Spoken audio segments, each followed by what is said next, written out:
Welcome everyone. I am Suhas sir from Sri Datta Kanishta Mahavidyalaya Kurundwad of Navbharat Shikshan Mandal Sangli.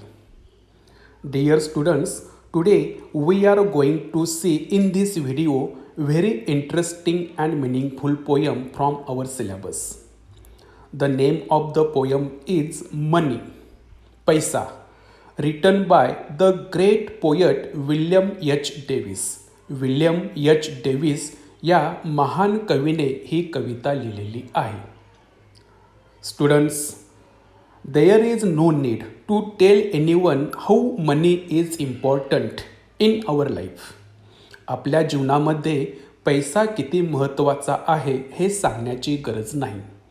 That is why nowadays every person is busy earning more and more money. आपण पाहतो की अलीकडच्या काही दिवसामध्ये प्रत्येक मनुष्य जास्तीत जास्त पैसा मिळवण्याच्या पाठीमागे व्यस्त आहे. Everyone trying to accumulate more and more money. आपल्याकडे जास्तीत जास्त पैसा संपत्ती कशी गोळा होईल याचाच प्रयत्न अलीकडची मनुष्य जात करत आहे. In olden days people had no money, still they were very happy. पूर्वीच्या काळी लोकांच्याकडं पैसा नव्हता तरीसुद्धा ते अतिशय आनंदी समाधानी होते. Now we have money but we are not happy. पण आता आपल्याकडे पैसा आहे, संपत्ती आहे, but we are not happy. पण आपण आनंदी नाही. Dear friends, it is very interesting and meaningful poem and I hope you will understood the poem. Now let's see the introduction of the poet William H. Davis. William H. Davis was a Welsh poet and writer. William H. Davis हे एक Welsh कवी आणि writer म्हणून आपल्या सर्वांच्या परिचयाचे आहेत. He spent a significant part of his life as a tramp or hobo in the United Kingdom and the United States. William H Davis यांनी आपल्या जीवनातला बराचसा भाग ॲज अ ट्रॅम्प म्हणजे भटकं जीवन और होबो म्हणजेच बेघर म्हणून युनायटेड किंगडम अँड युनायटेड स्टेटमध्ये घालवलेला आहे. He became a peddler and street singer in England. इंग्लंडमध्ये त्यांनी पेडलर म्हणजे फेरी विक्रेता अँड स्ट्रीट सिंगर हे कामसुद्धा पाहिलं.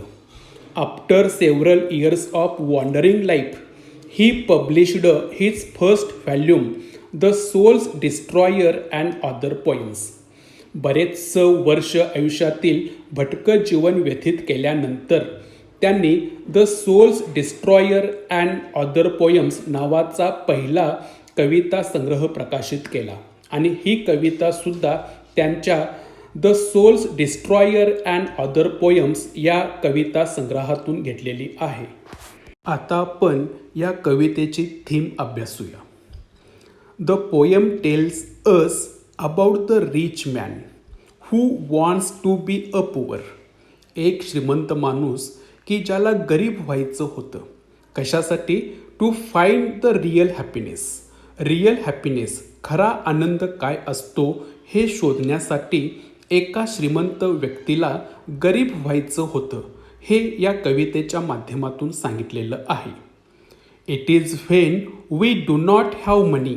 मित्रांनो, आपल्याकडे जेव्हा पैसा नसतो or have lost our money किंवा जेव्हा आपण आपल्याकडचा पैसा गमावतो, we realise how important the money is.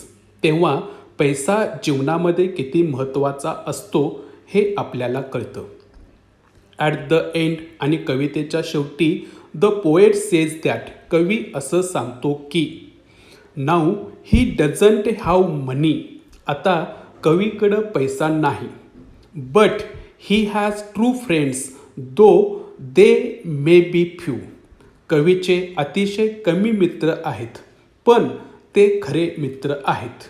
थोडक्यात जेव्हा कवीकडं पैसा होता तेव्हा त्याच्याकडे भरपूर मित्र होते आणि जेव्हा त्याच्याकडचा पैसा संपला तेव्हा त्याच्याकडं अतिशय कमी मित्र आहेत पण ते खरे मित्र आहेत असं कवी सांगतो. Present poem is divided in 5 stanzas and each stanza contains 4 lines and the rhyme scheme used in the poem is A B C B. एकूण 5 स्टांजामध्ये ही कविता लिहिलेली आहे आणि प्रत्येक स्टांजामध्ये 4 ओळी आहेत आणि या कवितेमध्ये A B C B ही राईम स्कीम वापरण्यात आलेली आहे. Now let's see the poem line by line. विद्यार्थी मित्रांनो, आता आपण ही कविता अभ्यासूया. In the very first stanza of the poem the poet says that when I had money money O. काय म्हणतो बघा कवी, व्हेन आय हॅड मनी, जेव्हा माझ्याकडं भरपूर पैसा होता. When I had a property, जेव्हा माझ्याकडं भरपूर संपत्ती होती. म्हणजे आता कवीकडे पैसा नाही. Now the poet has no money, आता कवीकडे पैसा नाही, तो आता गरीब आहे. आणि जेव्हा कवीकडे पैसा होता तेव्हा काय म्हणतो, when I had money money oh, जेव्हा माझ्याकडे पैसा होता तेव्हा I knew no joy till I went poor. कवी काय म्हणतो, आय न्यू नो जॉय, मला खरा आनंद माहिती नव्हता. कधीपर्यंत आनंद माहिती नव्हता, टिल आय वेंट पुअर, आणि जेव्हा मी गरीब बनलो तेव्हा मला खरा आनंद कळाला. थोडक्यात जेव्हा कवीकडं पैसा होता तेव्हा कवीला आनंद माहिती नव्हता आणि जेव्हा कवी गरीब झाला तेव्हा कवीला आनंद कळाला. For many a false man as a friend, जेव्हा कवीकडं पैसा होता तेव्हा for many a false man as a friend, अनेक मित्र कवीचे होते, पण ते मित्र कसे होते, फॉल्स मॅन, ते खोटारडे, खरे मित्र नव्हते. Came knocking all day at my door, आणि ते सर्व मित्र कवीकडं पैसा होता म्हणून कवीकडे यायचे, घरचा दरवाजा नॉक करायचे. थोडक्यात पैसा होता म्हणून ते मित्र कवीकडे यायचे. आणि आता जेव्हा कवीकडं पैसा नाही तेव्हा ते सर्व मित्र आता कवीकडे यायचे बंद झालेले आहेत. Let's see the second stanza of the poem. In the second stanza of the poem the poet says that then felt I like a child that holds a trumpet that he must not blow. काय म्हणतो पहा कवी इथं, जेव्हा कवीकडे पैसा होता तेव्हा त्याची अवस्था कशी होती, फेल्ट लाईक अ चाइल्ड, एका लहान मुलासारखी त्याची अवस्था होती. कोणत्या लहान मुलासारखी, दॅट होल्ड्स अ ट्रम्पेट, की त्या लहान मुलाकडे ट्रम्पेट, तुतारी आहे. But he must not blow, पण त्याला ती तुतारी वाजवता येत नाही. उदाहरणार्थ एखाद्या मुलाच्या हाती बॅट दिली पण त्याला क्रिकेट खेळू नकोस असं जर सांगितलं तर त्या मुलाच्या दृष्टीने त्या बॅटचा काहीही उपयोग नाही. तसंच कवीकडं भरपूर पैसा होता पण त्याला तो पैसा वापरता येत नव्हता. अशी केविलवाणी अवस्था कवीची झालेली होती. या लाईनमध्ये कवीनं स्वतःची तुलना लहान मुलाशी केलेली आहे आणि ती तुलना करण्यासाठी लाईक या शब्दाचा वापर केलेला आहे. थोडक्यात सिमिली या पोएटिक डिव्हाइसेसचा वापर ह्या वाक्यामध्ये करण्यात आलेला आहे. या 2 लाईनमधून कवीला असं सांगायचं आहे की जी श्रीमंत लोक असतात ती स्वतःला एका विशिष्ट बंधनामध्ये जकडून ठेवलेली असतात. उदाहरणार्थ ते स्वतःहून कुणाला शेक हँड करत नाहीत किंवा रस्त्याकडेला जर पाणीपुरीचा गाडा असेल तर तिथं जाऊन ते पाणीपुरीसुद्धा खाऊ शकत नाहीत, कारण की श्रीमंत लोकांची एक विशिष्ट इमेज तयार झालेली असते आणि ते आपली इमेज जपत असतात. याच्या उलट गरीब लोकांना कोणत्याही प्रकारचे बंधनं नसतात. ते वाटेल त्या ठिकाणी जाऊ शकतात, वाटेल त्या ठिकाणी खाऊ शकतात.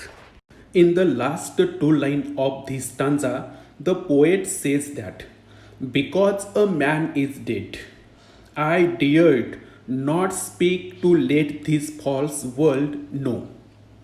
कवी काय म्हणतो पहा इथं, because a man is a dead, man is dead म्हणजे माणुसकीचा अंत झालेला आहे. Humanity is dead. माणुसकीचा अंत झालेला आहे हे कवी लोकांना सांगणार नाही. We have lost the humanity. हे जे काय कटू सत्य आहे हे कटू सत्य कवी लोकांना सांगणार नाही, कारण लोकांना स्वतःहून हे सत्य कळलं पाहिजे असं कवीला वाटतं. Now I moving to the third stanza.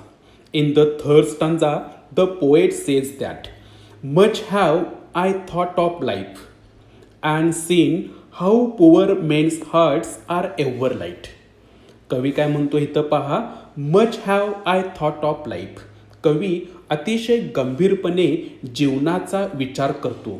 तेव्हा द पोएट रिअलाइज दॅट, तेव्हा कवीच्या असं लक्षात येतं की how poor men's heart are ever light. गरीब लोकांचं हृदय अतिशय हलकं असतं.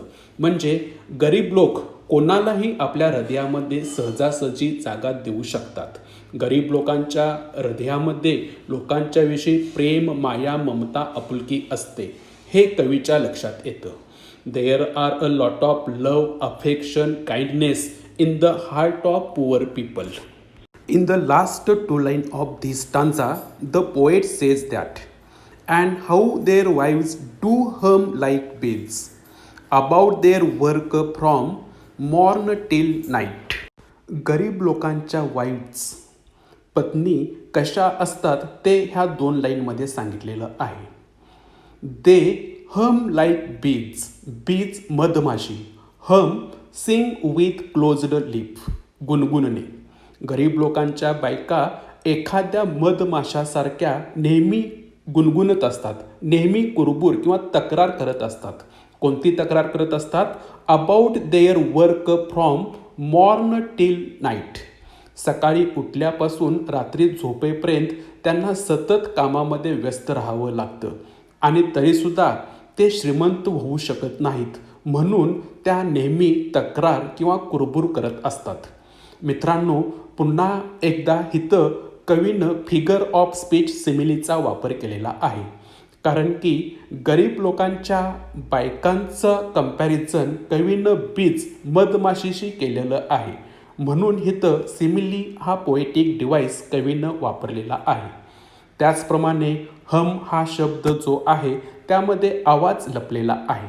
आवाजाचं वर्णन हम या शब्दामध्ये आहे. म्हणजेच ओनोमॅटोपोई हा फिगर ऑफ स्पीचसुद्धा या वाक्यामध्ये वापरण्यात आलेला आहे. आता आपण या कवितेतला 4था स्टांजा अभ्यासूया. 4थ्या स्टांजामध्ये कवी काय म्हणतो? So when I hear these poor ones laugh and see the rich ones coldly frown. आणि कवी पुन्हा सांगतो की जेव्हा मी गरिबांना हसताना पाहतो आणि श्रीमंतांना दुःखी पाहतो. फ्रोन हा शब्द इथं वापरलेला आहे. फ्रोन म्हणजे कपाळावर आट्या पडणे. जेव्हा कवी गरिबांना मुक्तपणे हसताना पाहतो व श्रीमंत लोकांच्या चेहऱ्यावरती टेन्शन पाहतो, त्यावेळेस poor main think I need not go up. काय म्हटलं आहे पहा या लाईनमध्ये, की गरीब लोकांना आपण श्रीमंत झालं पाहिजे, आपल्याकडं पैसा आला पाहिजे असं अजिबात वाटत नाही. कारण जर आपल्याकडं पैसा आला, आपल्याकडं संपत्ती आली तर आपल्या चेहऱ्यावरती ताण तणाव टेन्शन येईल. त्यामुळं नीड नॉट गो अप, आपण वरती गेलं पाहिजे, श्रीमंत झालं पाहिजे असा विचार गरीब लोक अजिबात करत नाहीत. पण श्रीमंतांनी एकदा तरी गरिबीचा अनुभव घ्यायला हवा. गरिबी काय असते हे एकदा तरी श्रीमंत व्यक्तीने अनुभवावी असं कवीला वाटतं. In the final stanza of the poem the poet says that when I had money, money oh my many friends proved all untrue. जेव्हा माझ्याकडे भरपूर पैसा होता, जेव्हा मी श्रीमंत होतो, तेव्हा माझे जे काय सगळे मित्र होते ते सर्व खोटारडे होते. But now I have no money oh my friends are real though very few. पण आता माझ्याकडं पैसा नाही. I have no money, I have no property, माझ्याकडं पैसा नाही, संपत्ती नाही. पण my friends are real though very few. पण आता माझ्याकडं जे मित्र आहेत ते अतिशय रियल, सत्य, प्रामाणिक आहेत. दो व्हेरी फ्यू, जरी ते मित्र कमी असले तरी ते अतिशय चांगले, खरे आणि प्रामाणिक मित्र आहेत. Here the poet wants to say that when we are rich at that time we have so many friends. मित्रांनो, जेव्हा आपल्याकडं पैसा असतो तेव्हा आपल्या आजूबाजूला खूप मित्र असतात. But they are not real, पण ते मित्र खरे, सच्चे मित्र नसतात. And when we are poor we have few friends but they are true and sincere friends. पण याच्या उलट जेव्हा आपल्याकडं पैसा नसतो तेव्हा आपल्याकडं अतिशय कमी मित्र असतात, पण ते मित्र ट्रू अँड सिन्सिअर, खरे आणि प्रामाणिक मित्र असतात. I hope you have understood this poem and you are able to answer all the questions which should be asked in your exam. Thank you very much.